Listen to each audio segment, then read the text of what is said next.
admitted that there is no manuscript or archaeological evidence proving biblical corruption.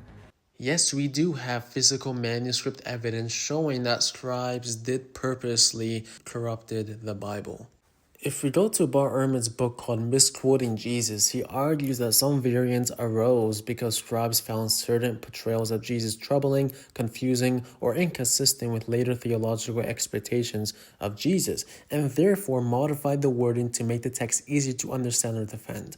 An example is Mark chapter 1 verse 41, where the earliest readings puts Jesus as responding to a leper with anger, right? So later scribes felt this difficult to understand and explain. How do we reconcile these views of Jesus being loving and peaceful, but in reality, he's being angry at a man asking for help?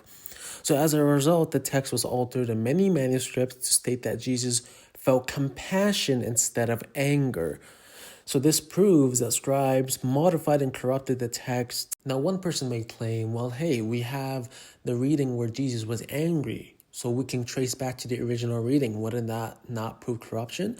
No, not necessarily. Because the earlier reading where Jesus was angry is our earliest reading, there's still about a couple centuries gap from the originals. And we don't have the originals. All we have is copies of copies of copies of copies of the originals. We will come back to more examples where scribe changed words within verses.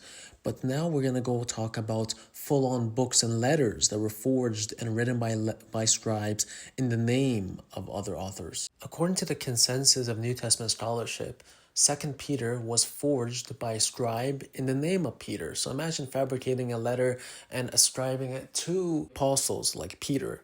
And this is also for Paul, where 1st and 2nd Timothy has been forged by later scribes in the name of Paul and ascribe it to him.